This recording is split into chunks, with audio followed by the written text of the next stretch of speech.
Okay. Some stuff going on here. Headliner. Bunch of old junk we're trying to get rid of. Figured we'd update everyone on what we're up to. So, there's the pop top. Here's some wonderful interior bits. Bench on the right, countertop with a moving table on the left. Interior, pretty much gutted.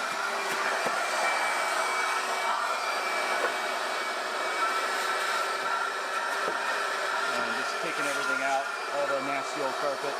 The amount of dust we have in here is insane. So.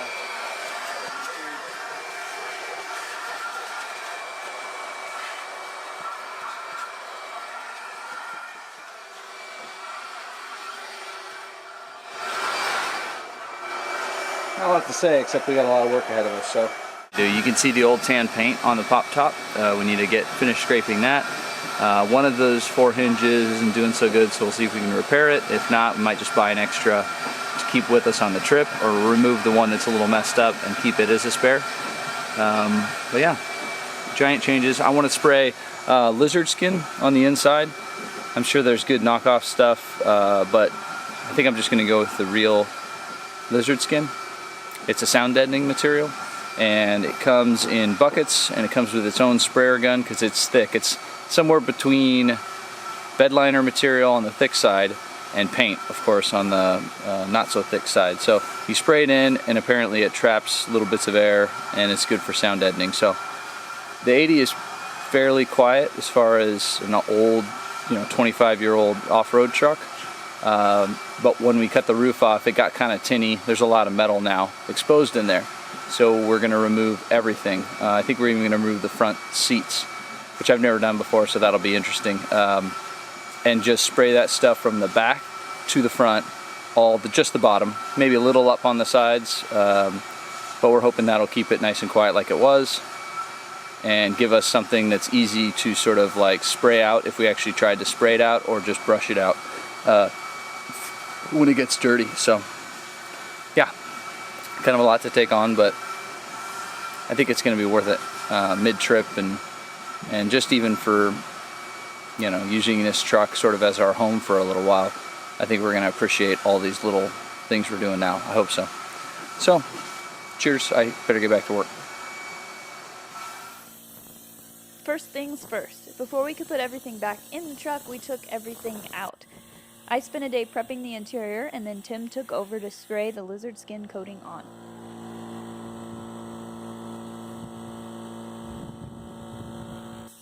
In the meantime, I got to work on my sewing skills, putting in new mesh windows to the tent portion of the pop top. The originals had some rips and were feeling pretty brittle, so we decided it was time to replace them. Next up was refinishing the cabinets. We sanded and then sanded some more before staining and sealing them. Now they look nice and fresh. And to continue our new color scheme, we painted the floor the cabinets attached to. Now we could start piecing the truck back together. The front seats went back in, then the floor, and finally the cabinets. Tim made a handy mount for our propane tank. It was about this time that we got to spend our first night ever in the pop top at a 24-hour mountain bike race, and it was everything we dreamed it would be. Then we decided Goose needed more holes, so we cut some and installed a snorkel.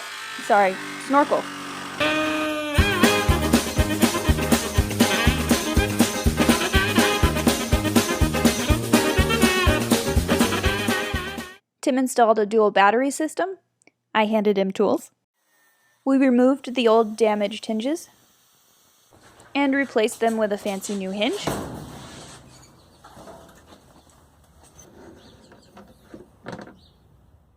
I had a mild heart attack while tacking up the horses outside the shop when I heard someone yell, "Fire!" Tim ran into the shop to see flames growing out of the truck and immediately jumped inside with a bucket of water while someone ran to get the fire extinguisher. He was able to get the fire under control with some minor burns as the plastic melted from the ceiling. I had made it from the barn to the shop as fast as I could to see the truck smoldering and everyone in shock. In the end, the important part was that everyone was safe, the fire was out, and Goose was still standing. We promptly decided we did not like the new fancy hinge and removed it. We put on yet another type of hinge, and we both pray we never have to do that again. Our little mishap had burned the ceiling insulation and headliner, so we got to work tearing those out and replacing them. It also took a nice chunk of the tent, so I got to practice my sewing skills some more. In the end, he turned out looking almost as good as new.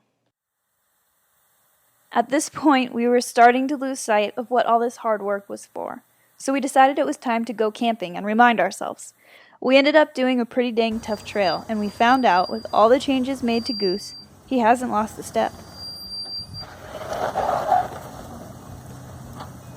Whew, lucky we have good clearance on the front there.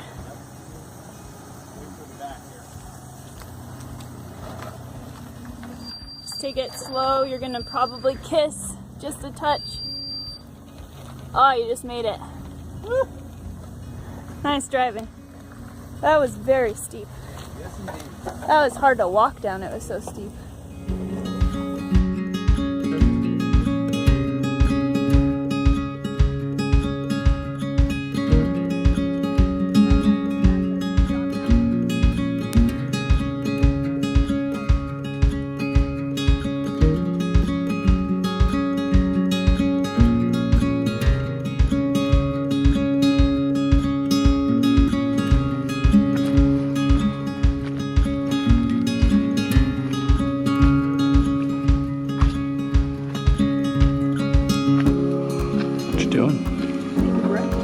What? A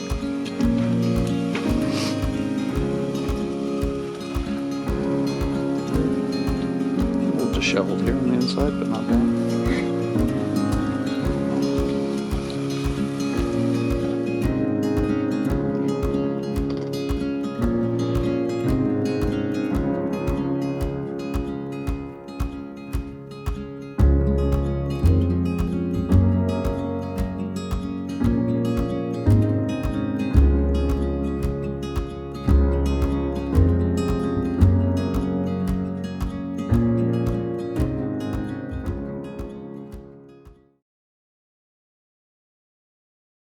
Back at it, we replaced the rubber seal of the roof. Tim installed fresh belts. So yesterday we did fuel filter, and that's always a bigger job than I think it'll be. Because I mean, it's just a fuel filter, right? It's just notoriously hard to get to. And so we did that, and then we filled the knuckles. And then today I'm doing plugs, wires, cap, rotor, gasket for the rotor, air filter, and we'll see. It's kind of hot. I might be able to get done. And some fresh fluids all around. Then it was time for a long-awaited boys' trip. It was an easy trek exploring around Death Valley. But on the way home, the transmission blew. And for the first time ever, Goose did not make it home under his own power. Our little buddy was hurt. The following week, we tried everything we could, doing nonstop research, trying to find the answer to what the issue was, but to no avail. In the end, old Tonto helped him to the shop for a new, used transmission. Once we got Goose back home, we pushed on yet again. We changed out all the brake lines and added heavier springs in the rear. Goose also got a visit from the cutest puppy ever. We added some exterior latches, some new brake pads. We even pulled out the rear differential so Zook, the gear god, could give it a clean bill of health before we headed out. Yeah, this is my bath towel. I'm not going to be a rough day for you. Yeah, I got to wash this here in the laundry before I use it for taking my next shower, I guess. We were just using our bath towels for pulling the dip out. Yours is right there, Tim. Oh yeah, And then we put it back in. We even broke into carpentry to add some drawers inside of our cabinets. Thanks for the expertise in table saw, Brant. And Tim even managed to make a table. Making a table. So we took, this is the same really overbuilt stainless steel hinge that we used for the entire pop top. So we're gonna use it for a table. I do have a tiny cheapo one from Ace Hardware, but I like that it's stainless, so in all the wet countries we're gonna be in, it should hold up fine. It's definitely overkill for just a little table, but it's gonna hold.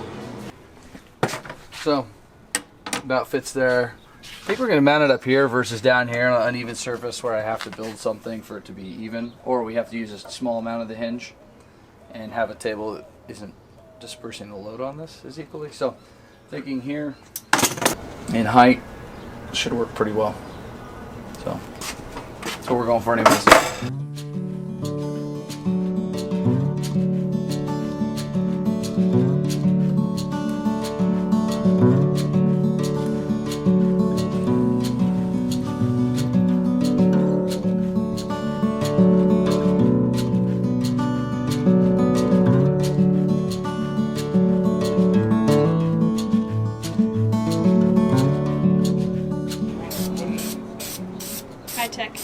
High-tech painting here. It's only the best for us. It's all about looks, you know? High speed. Like High speed. Small. Little. Yellow. Yeah. Different. Nooper. Bin a little track so we can hang stuff on either side. We got one more we're gonna put here, but we gotta weld it for the bend. And then our nice little table.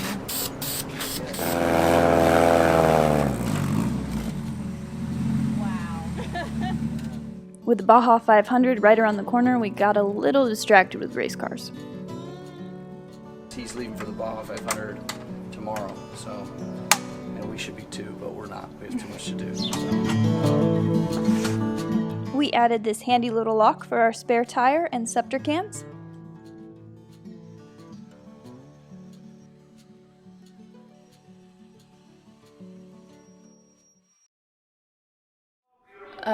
Okay, so we are making an awning in our vacant house. We set up a little table so that I could sew.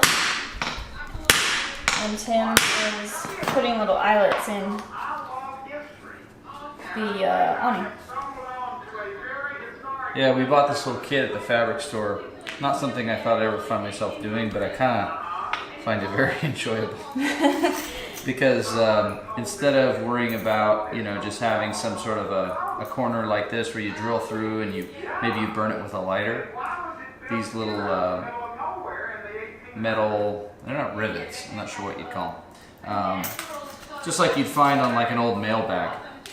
So that goes there. That is amazing. What are we watching, Tim? We're watching Huell Hauser because he's the biggest badass in the whole world, obviously.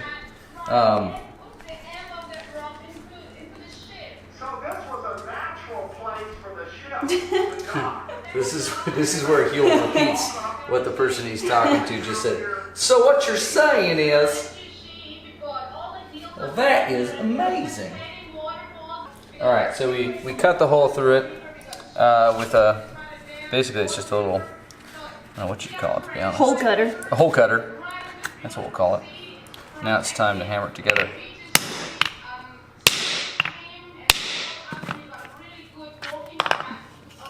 And now we've got this piece joined to that piece, and that's kind of what you're used to seeing on corners of like old mail bags or laundry bags and things like that. So the sewing was interesting. My sewing machine, as I started sewing, the timing went off, which I've never had happen. So it took me about, I don't know, 30, 45 minutes just messing, like taking my whole sewing machine apart, trying to get it to work, but we got it.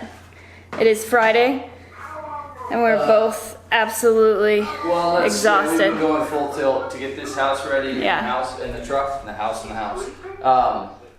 But yeah, so we just finished this up a moment ago, and before that, we're working on something else and something else and something else. We haven't stopped for a week. Yeah, so since we quit our jobs last week, it's been 16, 17 hour days, and then trying to sleep, but your mind's just thinking of the next thing you want to do. So not complaining, but I don't feel like I'm even really awake right now at this point. This is all just a dream, and we're just exhausted. We're happy though. Yeah, this is cool. Fantastic. But we can't wait until that first night where we're just camping somewhere. So tomorrow we go to Overland Expo for a week and a half to set up, work the event, and do instruction, and then tear down. And then I've got another military training thing lined up after that, and then we're done. We're free. Yep. And can't wait. Pretty excited for it. But it feels good. Like the house is empty. It's ready for people to come look through it, and hopefully we get a renter in here soon, Yep. and then we'll be free to be homeless. Yeah, and I hope we get a renter, and I hope that everything works out with our truck and our transmission, our new transmission. And Yeah. I'll try and do more updates on Goose here and let you know what's Yeah. going on with him and everything we've done to him to kind of prep him for this trip. But I don't care really what happens. If everything falls apart and no one rents the house, we're still going. It just might be a shorter trip. So, Yeah. yeah, we're dead set on it. We're ready for some sleep right now. Yeah. We have to wait a little while. Yes. Still got some things to do, but Yeah. almost there. Well, thanks for coming along. Yep. It'll be more exciting in the future. I'll be more awake.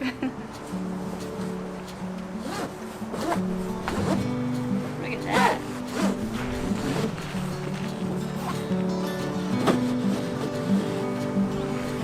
Fantastic. Got some hanger on here. We gotta cut. Yeah, I gotta cut some of the So string. there's our back flap. And then I'm not going to take out the tensioning poles, but Sorry, I'm trying not to blind you with there we go. The mesquite tree it. hit Nice me in and the face. windy, but it works. We were just working under the hood nicely. Suddenly we heard a loud thump, which scared both of us because we're both right under here. The biggest bird poop I've ever seen. It's like as big as my hand. Made quite a sound. Yeah, it was pretty scary. I'm just impressed.